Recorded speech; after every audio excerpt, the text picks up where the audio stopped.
Ma'am का oxygen level भी अच्छा था और मैम ने खाना भी अच्छे से खा रही थी और मैम का हेल्थ कंडीशंस भी अच्छा था। उसने हमको चोला पास में 14 आवर लगेगा मैंने सोचा था, पर मैम ने 9 आवर पे कंप्लीट किया। उस टाइम मेरे को कॉन्फिडेंस आया कि मैम ने ये 3 पास अच्छे से कर सकती है। So Chola definitely brought about a positive light, but till how long we would be able to retain it? That was the question, because it was just day 10 of the trek and we still had 8 more days to go.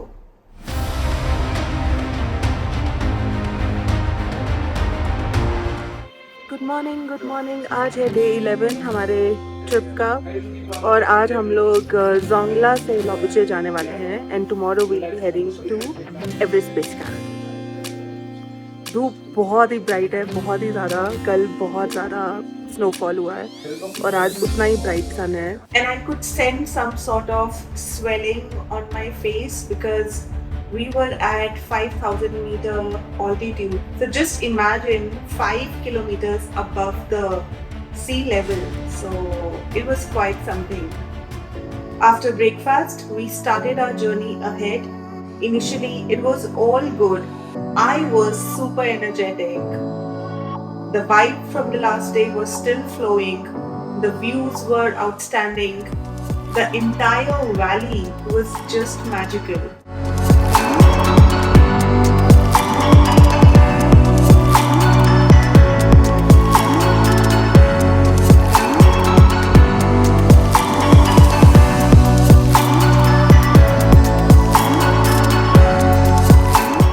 Shambhu was happy, Sparsha was happy, I was happy, and happiness was flowing all over.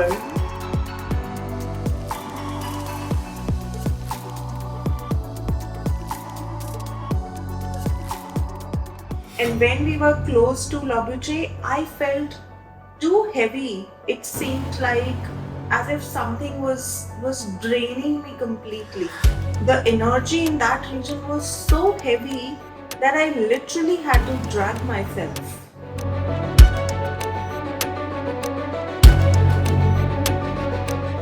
So on reaching Lobuche, I freshened up, had lunch, spoke to my family and caught up with the latest news in India. But I was still feeling little low till I met this another group. And guess what? They all were from India and mostly women. They all were dressed up in blue jackets with Indian flag embroidered on it. It just looked amazing and the vibe that evening was completely different. Sir मैं एक question पूछता मैंने बोला क्या बोले आप Everest base camp जा रहे हैं तो क्यों जा रहे हैं क्या कर रहे हैं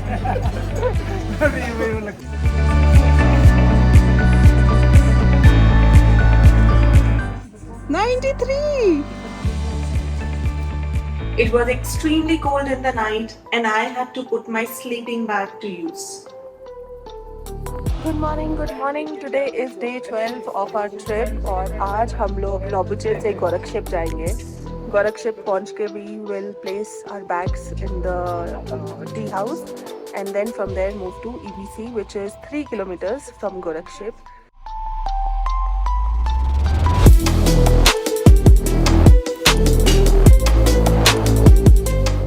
So this was the normal route that all trekkers to Everest Base Camp take, so it was really crowded.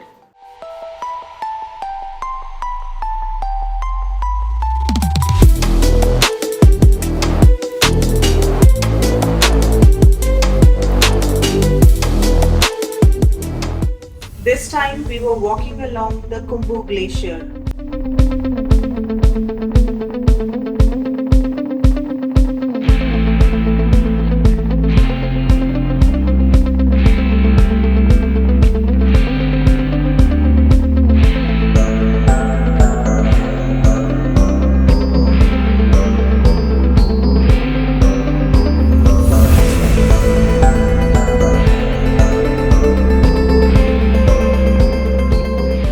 The trail had lots of ups and downs. It was like walking in a cold desert.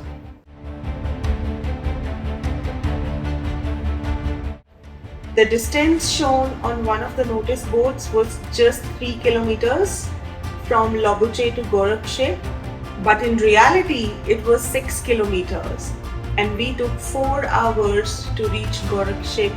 Way to Everest. Oh god, we just reached Gorakshep and it is super crowded. The restaurant at Gorakshep was a full house. Even at Lobuche, the tea house where we stayed at was jam-packed. I was happy that we at least got a place to stay and a bed to sleep. After quick lunch, we then headed to Everest Base Camp, which was another 4 kilometers from Gorakshep.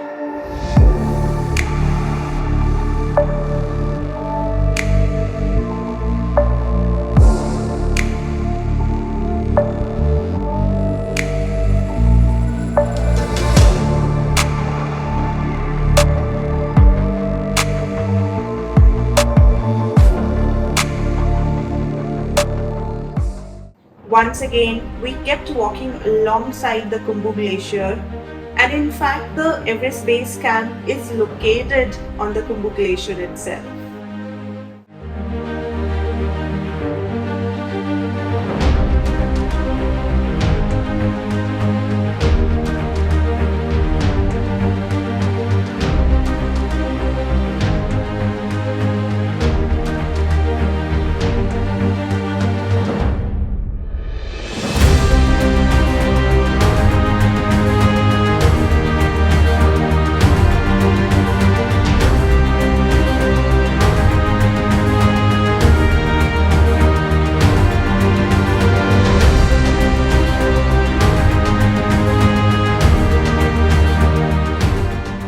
And finally, there I was at the Everest Base Camp, standing next to that big boulder that I had seen only in photos. I was happy, extremely happy, and so was everyone around me. Being there at Everest Base Camp definitely gives you that feeling of being at the top of the world. But for me, it was more than that. I felt this deep gratitude towards the mighty mountains, that feeling of oneness with Mother Nature, that feeling of completeness, that feeling of fullness. And I just took some deep breaths and I kept looking around me. I could not distinguish between people or mountains or rocks.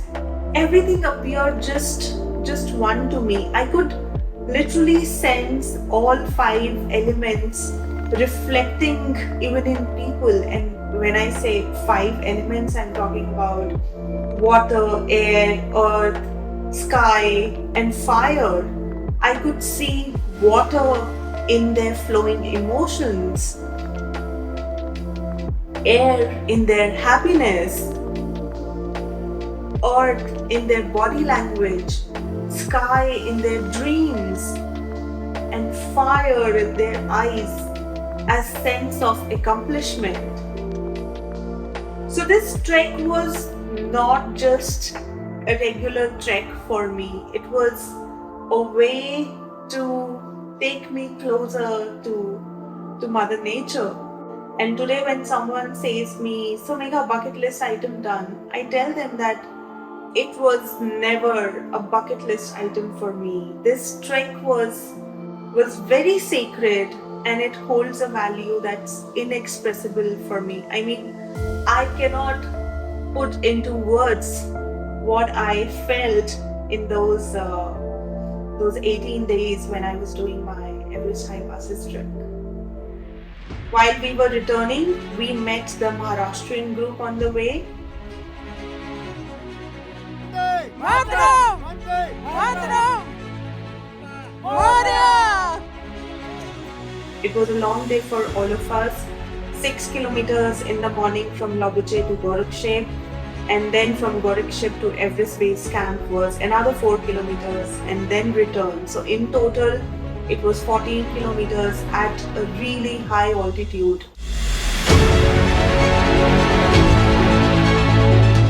and I was very tired. And on return, I just had my dinner. I dozed off around 6:30 p.m. because there was another challenge awaiting me the next morning. Trek to Kala Patthar. Kala Patthar was the highest point that we climbed in this entire trek. So Shambhu prepared us accordingly. He told us that it's not going to be easy, it's going to be tough, and we had to start early. So with all those thoughts going in my mind, I dozed off. And then, my friends, what happened next was completely unimaginable. Like, in my wildest dream also, I could not imagine something like that. I remember it so clearly that it was 12:28 in the night when I woke up, and I looked at my watch and I was like, oh, it's just 12:28. Let me sleep again.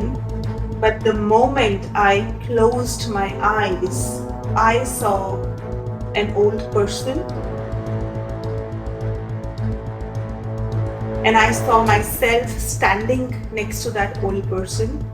That person had wrinkles. He was definitely a foreigner. He was wearing a black jacket, and his head was covered. And then he told me that this is the time to climb. It's a Kwesha time. So he used this term Kwesha. But then I wondered what was he referring to. And then he added that when you get up in the middle of the night, your mind is fresh, your body is fresh, and that's the time you should actually start climbing. And I was wondering, wow, who was this person who's telling me all these things? And then he did like this, so get up and start a climb. And I immediately opened my eyes and I was like, what was that? Because it was so real. It was definitely not a dream. It was more like a vision because it was so vivid, so real, so true. I saw that person, I was talking to that person, and I don't know how to really explain it, but that happened to me that night, and I just kept thinking about it over and over again. And then I don't know when did I doze off again, and then all of a sudden it was 4 a.m. in the morning, and I heard Shambhu knocking at my door and saying, "Ma'am, get up, we need to start for Kala Patthar." And I immediately got up, I got ready, and I think that was the only day when I did not brush my teeth because the queue was long. There were hardly 2 or 3 shared toilets, and there were so many hikers in Gorakshep. So we started at 4:30 a.m. in the morning for Kala Patthar. That morning was different. I kept climbing and climbing and climbing.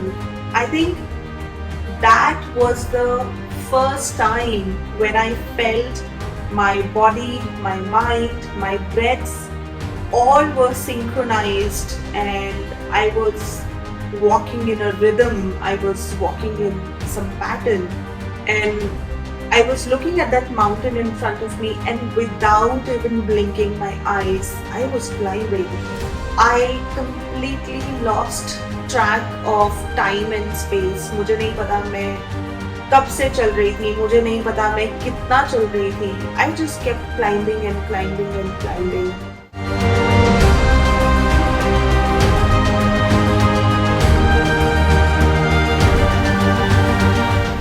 I think I was not in my physical sense that morning. Rather, I was in a meditative state while hiking to Kala Patthar.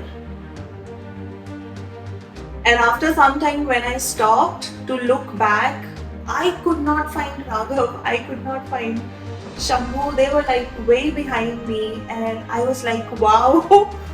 I mean, I had a different level of josh in me that morning, or rather a different level of commitment in me that morning. और उस वक्त मुझे ये एहसास हुआ जैसे मैंने इन पहाड़ों को नहीं बल्कि इन पहाड़ों ने मुझे चुना है. It took me nearly 2 hours to reach the top of Kala Patthar.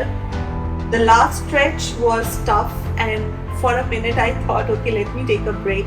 And then I saw people sitting at the top with their cameras and phones pointing towards Mount Everest. And I immediately looked back and saw the sun illuminating the sky with its radiance from the back of the Mount Everest. That sight was just miraculous. I was spellbound by that view. Everything around me was frozen as if जैसे time थम गया हो, and the only thing that was moving was the sun. I mean, that was so beautiful, extremely beautiful.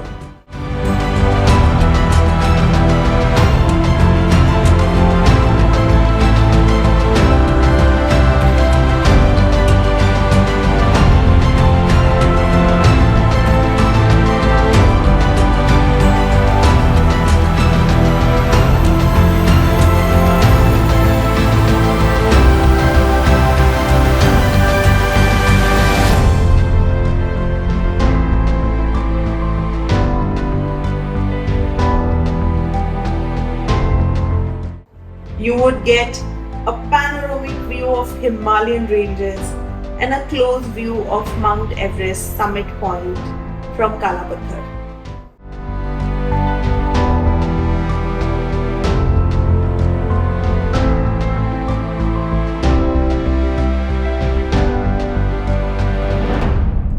Wow, finally at Kala Patthar top. We started at 4:30. 2 घंटे लगे काला पत्थर top पहुंचने में और बहुत ठंड है, बहुत ज़्यादा. My legs are frozen. पानी जो कैरी कर रहे थे पूरा फ्रीज हो चुका है. थैंकफुली अब थोड़ा सन है तो थोड़ा बेटर फील हो रहा है. But from Kala Patthar we get to see the best view of Mount Everest. You get to see the summit point of Mount Everest. But हैरान करने वाली बात ये है कि अभी माउंट एवरेस्ट के पीक पे स्नो तो है ही नहीं.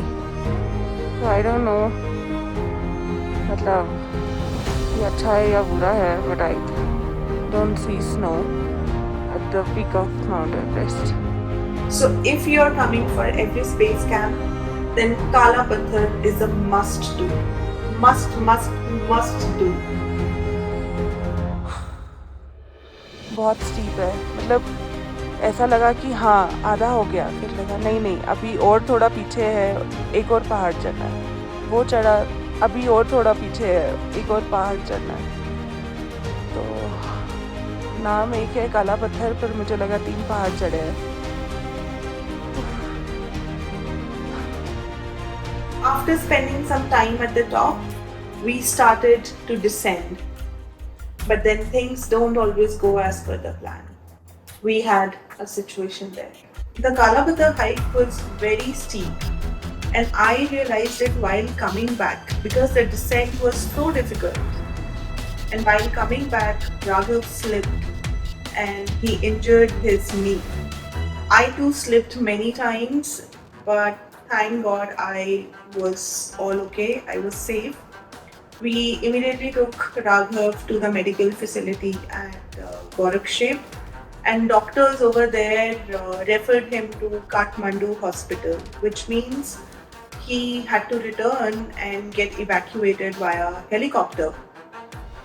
Helicopter evacuation costed him a bomb because he was having normal travel insurance. So it's very important to have the right kind of insurances when you come for such adventures, especially in Everest region. Your insurance should cover helicopter evacuation.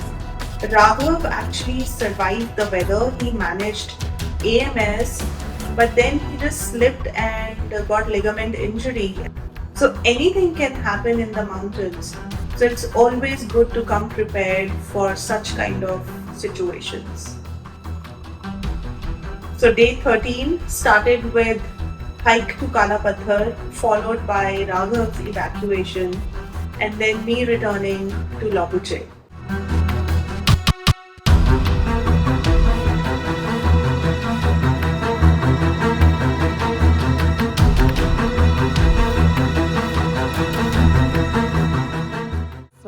हमारा एक पास pending है, which is Kala Pass. So we don't know whether we'll be able to do it or not. Now there I was done with Renjo Pass, Chola Pass, Everest Base Camp, and Kala Patthar.